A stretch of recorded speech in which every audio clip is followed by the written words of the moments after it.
Hello dear friends, I'm Marina from MarsStars.net, and today we are going to talk about the new moon in Pisces, which takes place on the 6th of March 2019. A very exciting, very interesting position because we have Mercury Retrograde the day before that, and also on the very same day of this new moon we have a conjunction between the Sun and the Moon and also Neptune. So this is a very interesting, exciting and kind of complicated situation. So that's why we are going to discuss this today. I will share with you my thoughts and also how you can use this new moon, what you can do in order to improve your life, what you should be careful with. We are going to discuss the different aspects during this new moon, and of course we are going to make a brief prediction for each of the signs. So make sure to listen to your sun and ascendant sign to understand which life area might be affected for you specifically. So first of all, what's important to remember about the new moons? The new moon is a time when we have a conjunction between the Sun and the Moon, which occurs once a month, once in approximately 28-30 days. And this is the beginning of the new lunar cycle. This is a time when the energy shifts, and from being more introspective or for being more focused on ourselves, we become more open, we become more extroverted and more focused on achieving outer success or concrete results in the material world. So generally speaking, the new moon is a new beginning. And after that, especially during the next 2 weeks, the energy is more dynamic, more masculine type of energy. When we want to do something, it's easier to do it, and we can see faster results. Generally, we know that also the new moons are great for new beginnings and starting fresh, starting something new.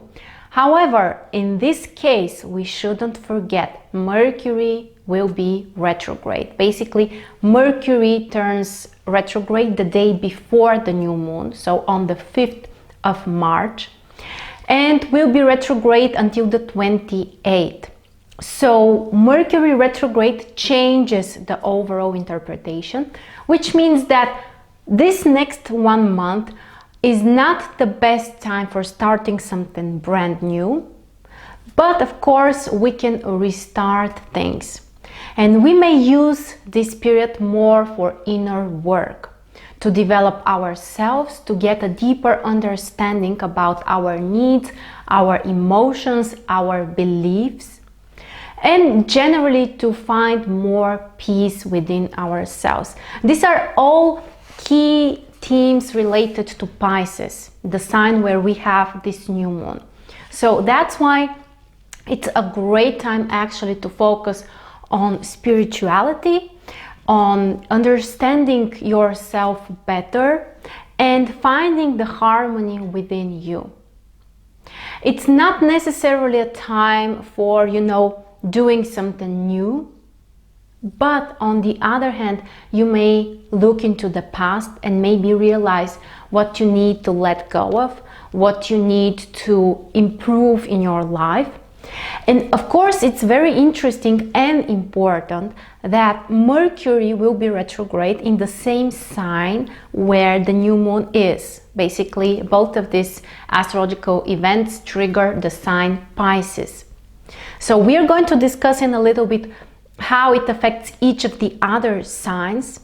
But keep in mind that one concrete area of your life might be really important for you during the next couple of weeks, because as we said, we have a new moon and Mercury retrograde there. So the exact position, 16 degrees in Pisces.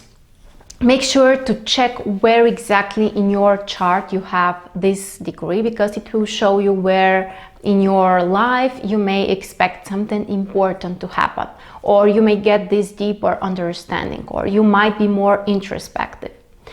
And keep in mind that also we have some great aspects between the new moon and the other planets. Of course, there are also some challenging, but the positive aspects are more. First of all, the most important, as I already said, Neptune will be in exact conjunction with the Sun and the Moon. And Neptune is the ruler of Pisces, which means Neptune rules this new moon. So this position increases even more our intuition, makes the period even better for spiritual understanding, for improving your life, for focusing on emotional stuff, and of course helping other people and supporting them. Pisces is the sign of sacrifices, the sign which likes to take care of others, especially on this emotional, psychological level where, you know, it's like you feel that you are connected with other people. And the quantum physics actually talks about it all the time, how, you know, we are all connected and we are all the same, and it's just, you know, difficult for the mind, at least for the rational mind, to realize that. But Pisces as an energy really reminds us about the fact that by helping other people, we are also helping ourselves. So one of the great things that you can do during the next couple of weeks is find out how you can help someone else. And keep in mind that you don't need to be in a good shape in order to help other people. Actually, very often you will notice that people who are challenged themselves, who are battling with poverty or illness or whatever issue, they are the ones that do more for other people very often. And in this way, you know, it's like a healing magic, because Pisces is also the sign of healing, especially when Neptune is there as well. And this is not the type of, you know, traditional remedies or ways to, you know, suppress the symptoms or to literally battle with the illness. It's more like finding out the roots, where your challenge is coming from. What's the lesson there for you? What's the meaning of all of this experience? And embracing that, accepting that, and after that finding ways to constructively handle with this, but not through fighting or, you know, this type of, well, the modern way when we are trying to suppress our symptoms or maybe to pretend that, you know, the problem doesn't exist and to try to hide from that.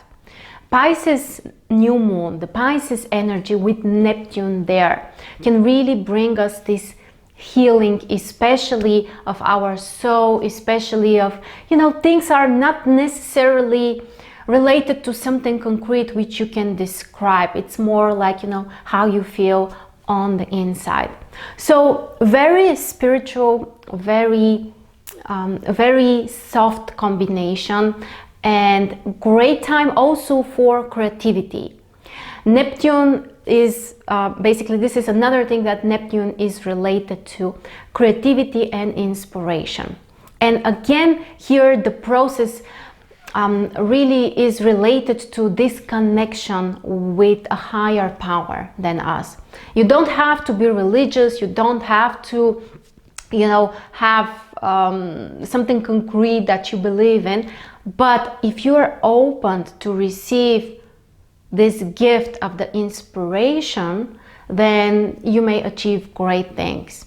And this can be a great position for creative people, for artists, musicians, poets, even, you know, if you're just, even if you're not, you know, an artist, but you are doing something creative, this position of the new moon can be great for you to find how you can create something better, or how you can improve something, or just to feel, you know, this impulse to do something meaningful.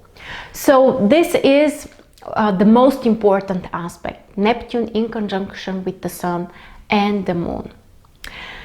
We also have two other great aspects, two sextiles, with Saturn and with Mars.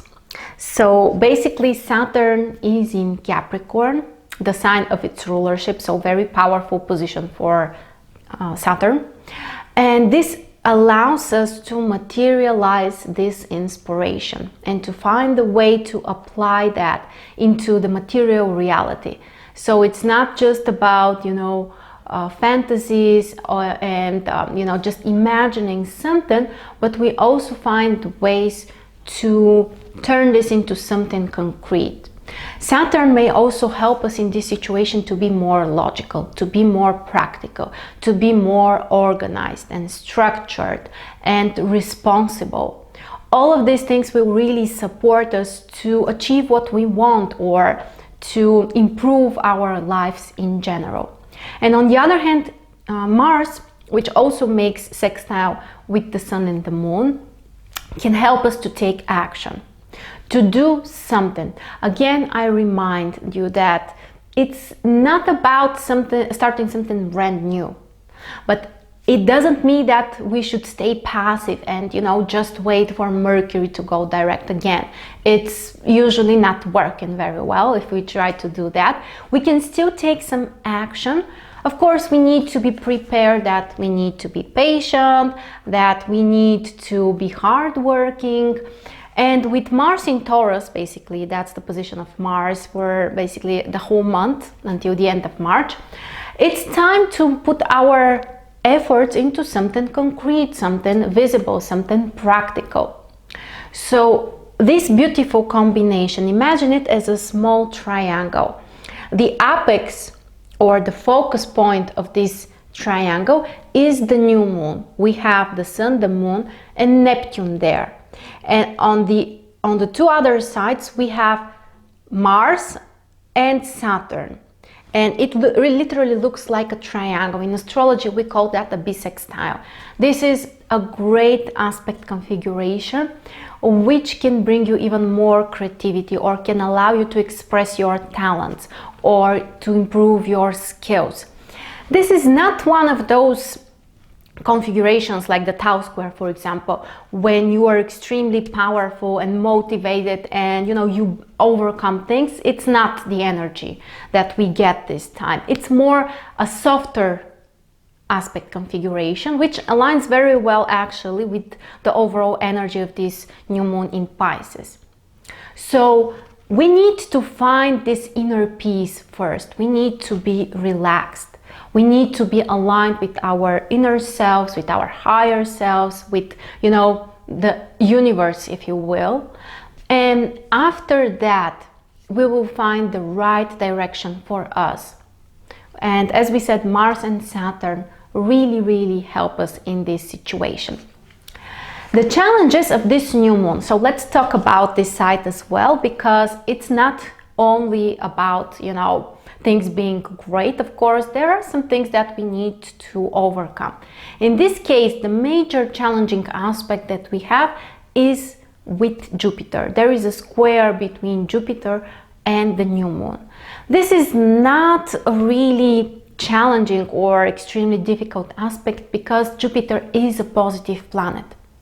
So after all, this aspect may just suggest that we need to change something, or we need to find a new direction. We need to change our approach and, most importantly, set up some new goals.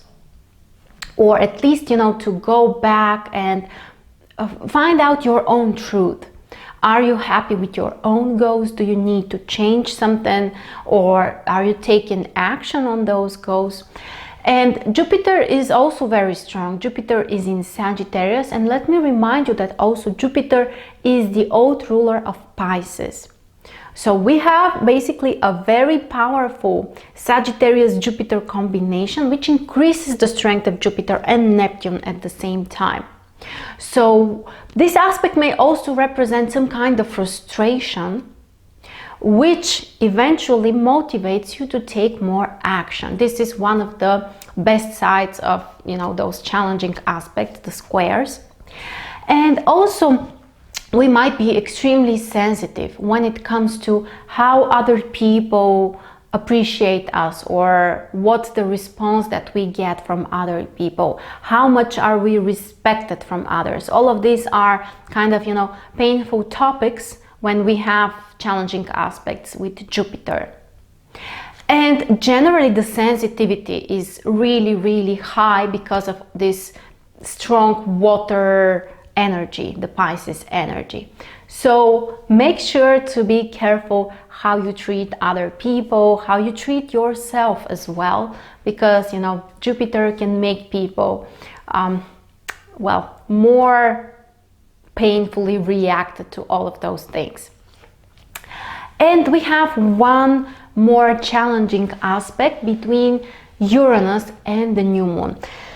This is a minor challenging aspect. The aspect is a semi-square, so it's not so powerful, not so challenging after all. However, this may bring some kind of changes.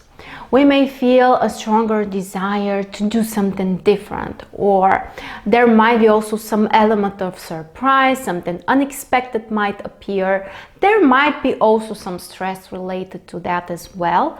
But the challenge here, or more accurately to say, the solution here is to be open for this change and actually to embrace the change. That's what Uranus likes.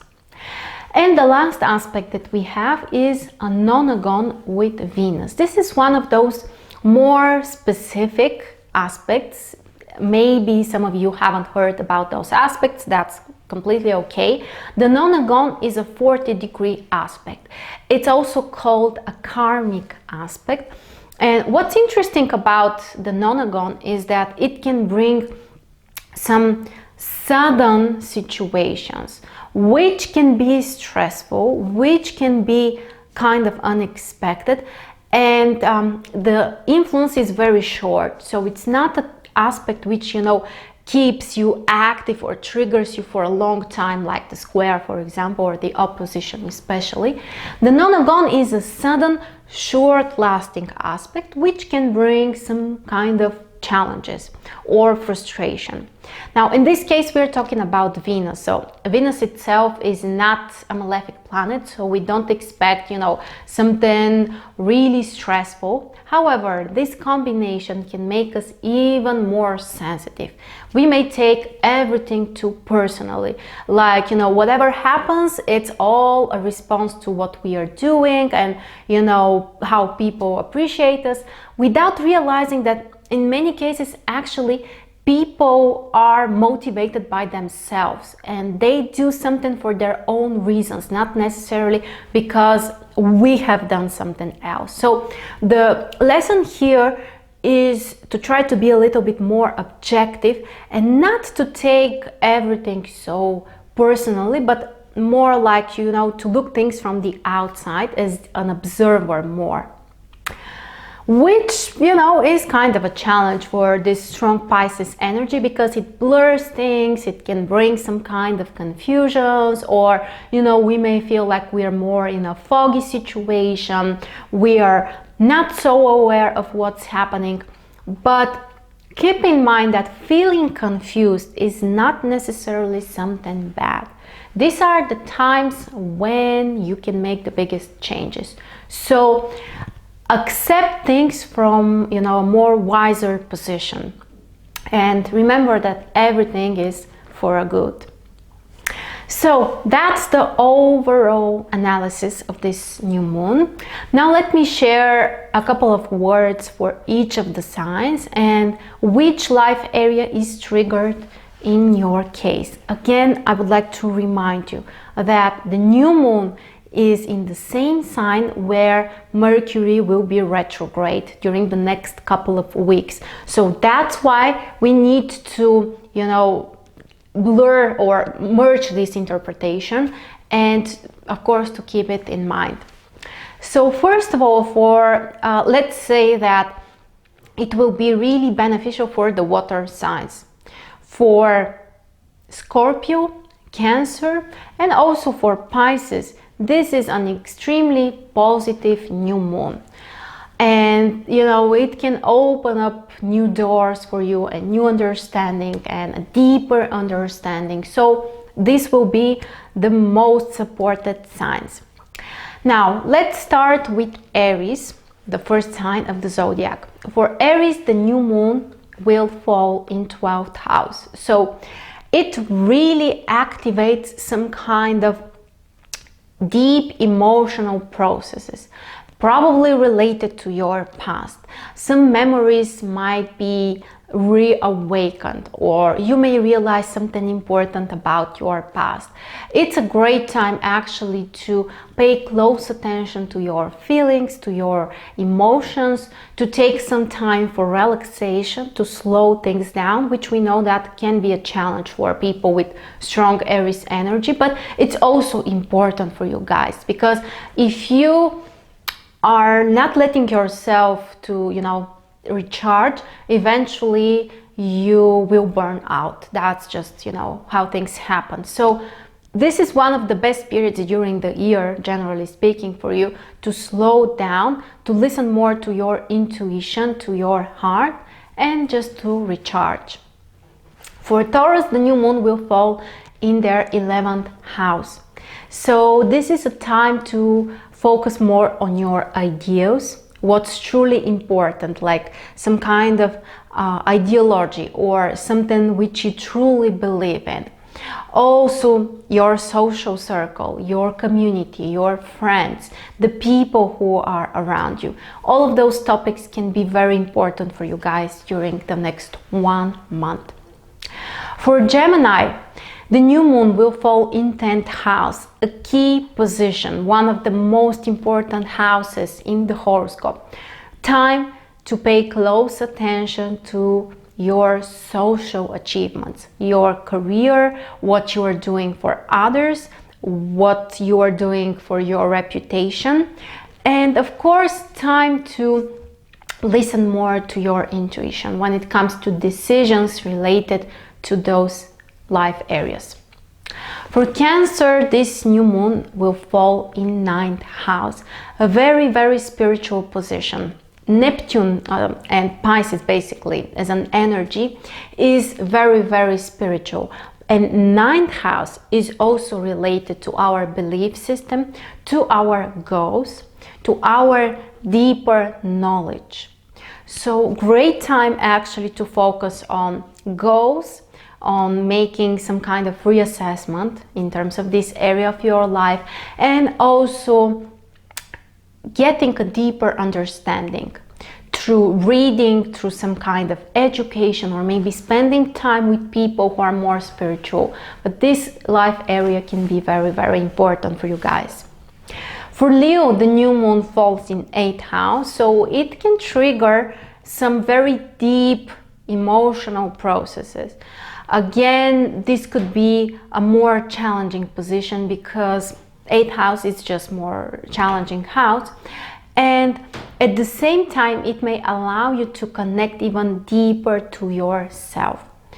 You may work with some of your fears. This is a great time actually to release your fears or to face them in some way, or to make a reassessment basically of this area. Also, when it comes to mutual finances or investment, this might be a very important area as well. As we already said, this is not the best time for new investments because Mercury is retrograde there as well. But again, you may get a deeper understanding about what you should change or how you can improve this area. Mutual finances, mutual resources, and investments.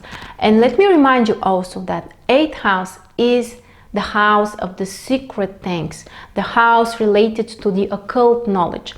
So for spiritual stuff, spiritual and energetical practices, this is a great position. For Virgo, this is a very important new moon because it will activate their 7th house, the house related to your relationships with your partner, with business partners as well, with your closest friends. This area may require from you to change something, to be more open, to relax, and to trust that things are happening for a reason. Also, this is a time when you may work on improving your relationships with other people, or maybe asking for advices, or maybe finding or reconnecting basically with people from your past, because we know Mercury retrograde is there as well. For Libra, the new moon will fall in 6th house, which puts the focus mostly on your responsibilities and work and obligations, and also your health. This is a great time actually to realize what you need to change in terms of your health regime, in terms of your physical regime, or maybe something about your attitude towards responsibilities and work and your obligations, even your communication with coworkers or clients as well. This area is very, very important during the next couple of weeks. Okay, so next we have Scorpio. For Scorpio, the new moon is very positive, as we already said, because there is a trine between the new moon and the Scorpio sign, between Pisces and Scorpio. For you guys, this new moon affects 5th house, the house of love and emotions and your deepest and truest desires, your romantic life as well, and children and creativity, and basically the funnest and most important things for many people in life. So find what you need to change, or how you can trust other people, or how your intuition may help you to do that.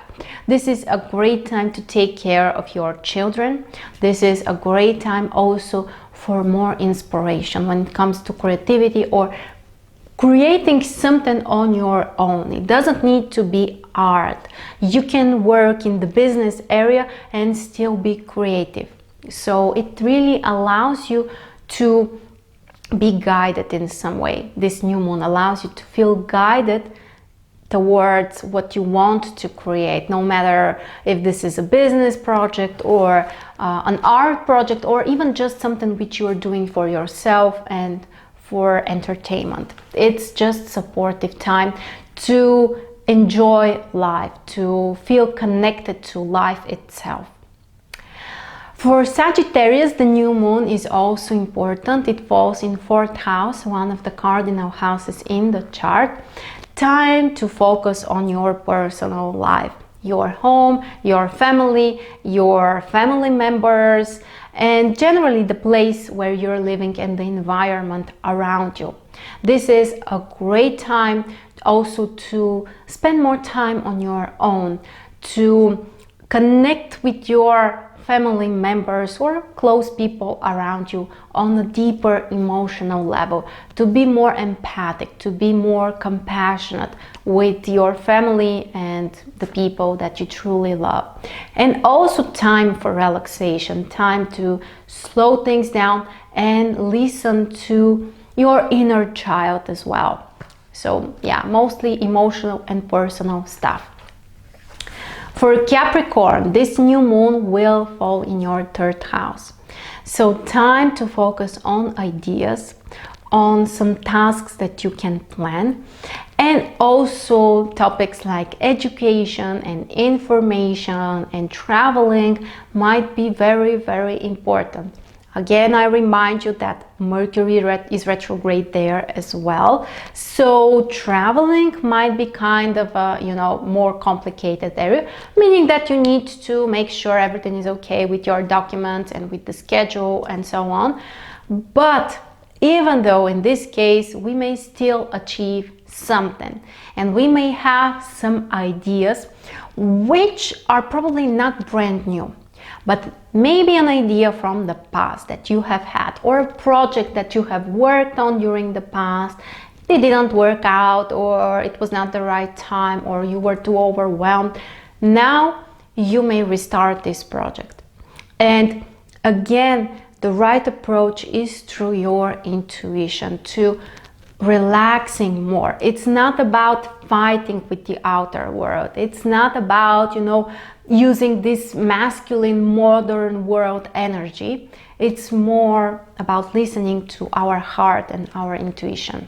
That's what can bring us the right answers. For Aquarius, the new moon will fall in 2nd house, the house of practical material things and of course finances. So pay attention to this area of your life, guys. Again, Make sure that you're not making some huge investment or buying something really expensive and important, but you may still focus on doing something practical, maybe creating something with your hands, maybe creating something that you can measure, something visible, something with a practical impact on your life or for other people as well. And finances might be important as well. And finally, for Pisces, of course, for you guys, this new moon is incredibly important because it falls in your first house, especially if you are born in the middle of the Pisces season, which means basically, well, around the 5th of March, let's say. So between the 2nd and the 7th or the 8th of March. Those people will feel really strong the impact of this new moon. Or if your ascendant is in the middle of the sign, between, let's say, the 10th and the 20th degree in Pisces, this new moon will be extremely important for you. And this is a time to pay close attention to yourself, your emotions, your needs, and first of all, to connect to yourself. Second of all, to satisfy your own needs, to do what you want, to take some action. Again, the fact that Mercury is retrograde doesn't mean that, we have to, stay passive and just wait for it to change. There are things that we can do, and they are mostly related to reconnecting to ourselves. So for you, this is a very important, very intense period. Okay, guys, so that's the overall analysis of this new moon. If you're new here, you can subscribe to the channel if you want to receive notifications about other astrology videos and personal development issues as well. For more information, you can always go to my website, marstars.net. Thank you so much for joining me. Happy new moon to everyone, and I'll see you really soon.